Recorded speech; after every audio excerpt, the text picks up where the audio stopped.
بعضې خلک وایي په ولاړې باندې اوبه نه دي ښه. زموږ په دې زمانه کې بعضې خلک د زمزم اوبه په ولاړې څښي دی راوغورځېږي وایي د زمزم اوبه په ولاړې نه څښي وایي نبي علیه الصلاة وسلام مبارک وایي که چا په ولاړې باندې وڅښلې راقیدې کړي.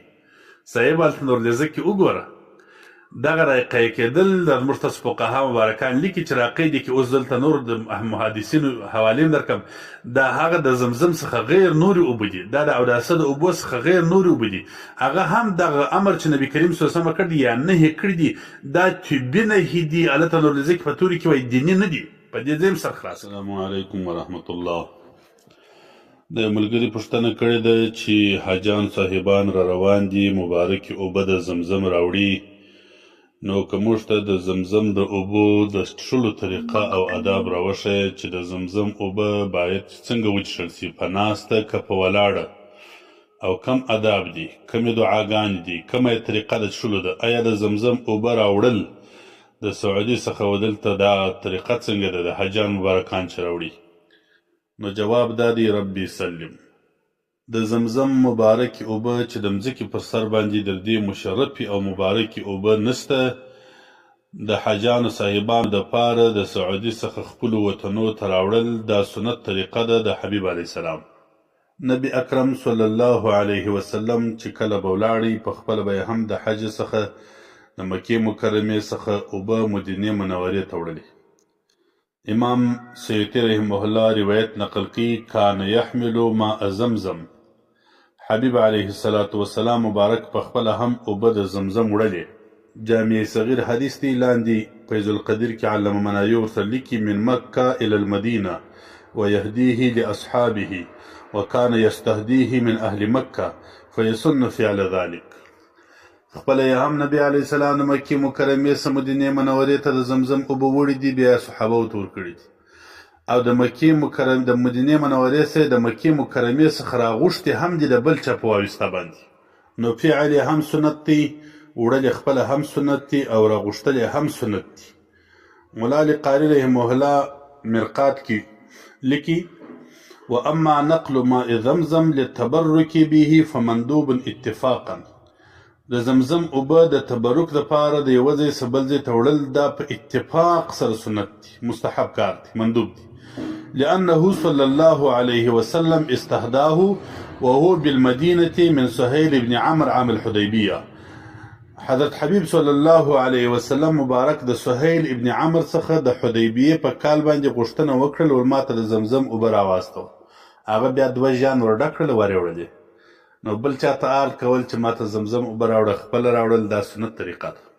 دا فیض القدیر شرح الجامع صغیر 5 جلد کې 255 نمبر صفحه کې د زمزم اوبه چې څومره قدر ډېرې څښلی سي هغونه قدر ډېرې څښه د ایمان علامه ده چې څونه قدر مؤمن حبیب علیه السلام یې ډېرې څښلی سي او رسول الله صلی الله علیه وسلم مبارک 2 ځایه په ولاړې باندې اوبه څښلې یو د زمزم اوبه یو د اوداسه څخه پاته اوبه.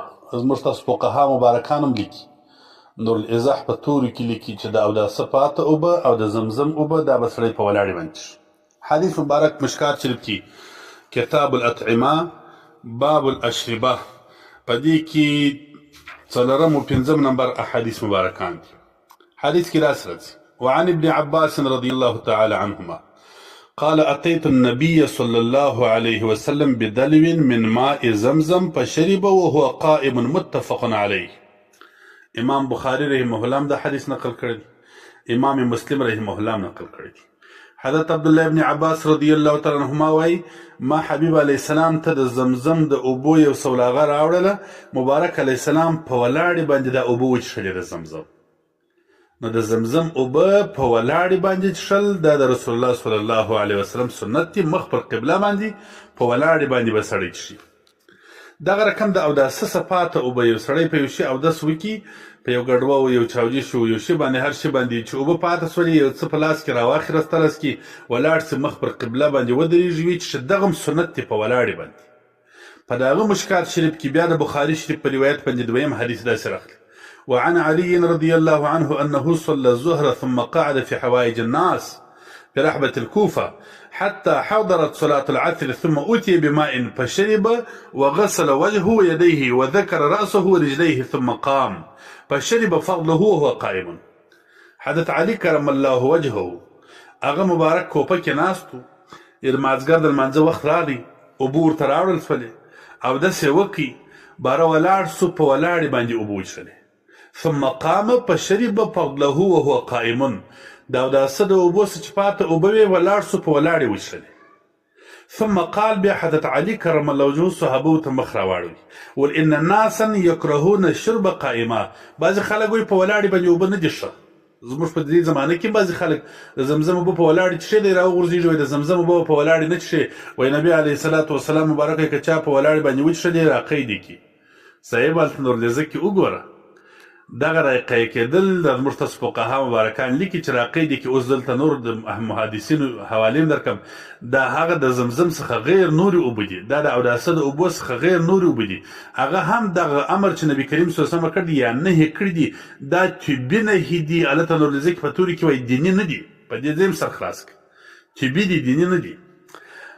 وهو قائما ثم قال ان ناسا يكرهون الشرب قائما. حضرت علي صاحب الباز خلق وي په ولاړ اوبه مچشي، خدای وي وان النبي صلى الله عليه وسلم صنع مثل ما صنعته. حبيب عليه السلام دغه رقم کول لکه زه چې په ولاړ باندې تشلې نه ځکه زه په ولاړ تشم. نو د اوبه د زمزم او اوبه د اوداسه پاته دا دواړي کې ادب داري سره په ولاړ باندې وچ. اکثر علما پر دا دي ګوره، بعض علما وایي جواز دي، وایي جواز است چې په ولاړ باندې وچ. پر دې اتفاق دي تقریبا چې د زمزم اوبو کې استثناء سته. هر ځای چې علما وایي اوبه په ولاړې مه څښي دا وایي د زمزم اوبه ځینې مستثنا دي، خو بعضې علما وایي جواز دی، جواز و استحباب سره یو ځای کېدېږي. په دې باندې مسله باندې هم بیا چې سړي سر خلاص شي، کله یو کار مستحب هم وي جایز هم وي، بلکې زموږ تاسو فقها لیکي تحتاوي په تورې کې لیکلي دي کراهت و استحباب لا یو ځای کېږي. دا د زمزم اوبه چې څوک وایي چې په ولاړې باندې څښل مکروه دي، ګورئ دا هم کراهت تنزیهي دی. دا اوبه چې په ولاړې باندې څښي کراهت و استحباب لا یو ځای کېږي. دا مسله هم چې ازده سي زموږ تاسو فقها باب الامامت کې په تحتاوي لیکلي دي. نو دا حدیث مبارک کې راغلی ګوره چې اوبه نبي علیه السلام د زمزم د په ولاړې څښلې. در دې لاندې د دیوبند په علماو کې مولانا مفتي عبدالرشید صاحب مدظ الله په خیر التوضیح کې د مشکات شریف په شرح کې در دا حدیث مبارک لاندې 5 جلد کې او 140 صفحه کې څنګه لیکي اکثر علما کې نزدیک زمزم کړي هو کر پینا افضل ہے. اکثر علما پر دا خوا باندې تللي چې زمزم اوبه چې دي هغه به سړی په ولاړې باندې څښي درېږي بیا به وڅښي.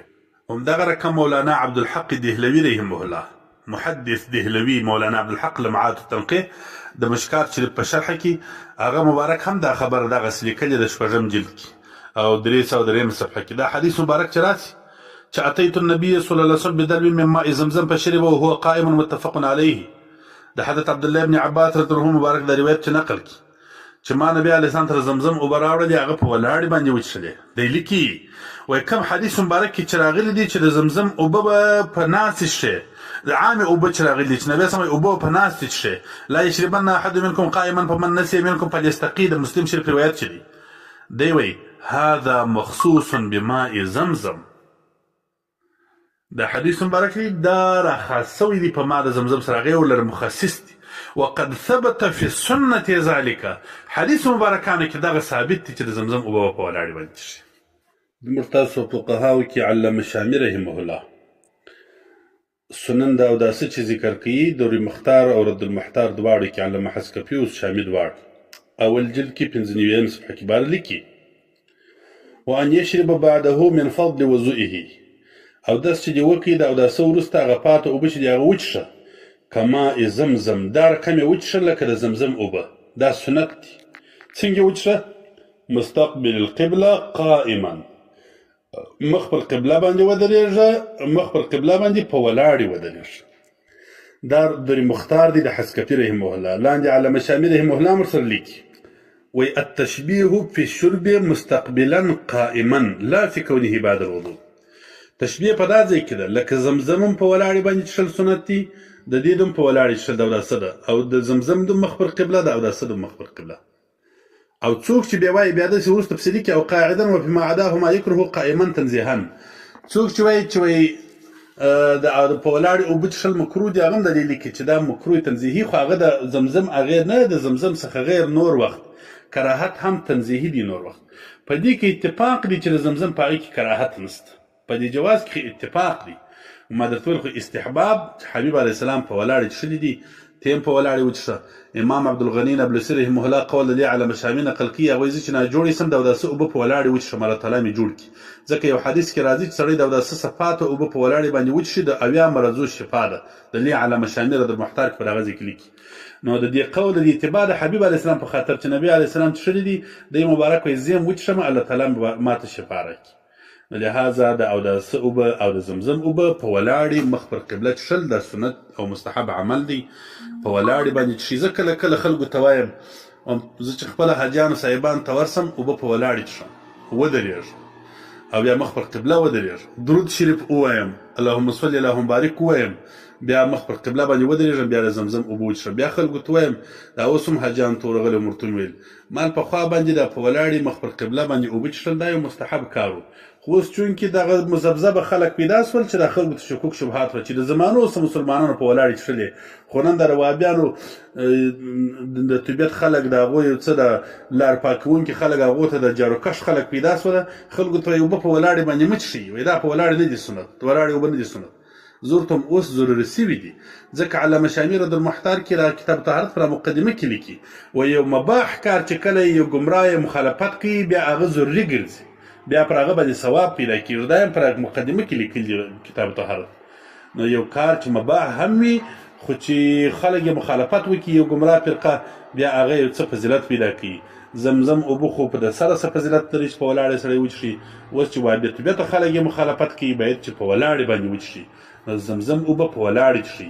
بیا که لږ پاته سولې پر مخ یې توی کړي، پر سر باندې توی کړي، حبیب علیه السلام پر سر او پر مخ باندې تویولې، بیا وروسته د هغه کښېني چې هره دعا په دا وخت کې وکړي. دا احادیث دي چې د زمزم اوبه څښې په دا وخت کې چې هره دعا وکړي الله تعالی یې قبلوي، او په دغه وخت کې چې په هر نیت دې وڅښلې هره ورځ یې په جلا جلا نیت باندې څښه، چې په هر نیت دې وڅښلې الله تعالی جل جلاله به هغه نیت معامله سره کوي، د هر مرض د شفا په نیت چې دې وڅښلې الله تعالی به شفا درکړي. لهذا اخر کې بیا وایم د بې ادب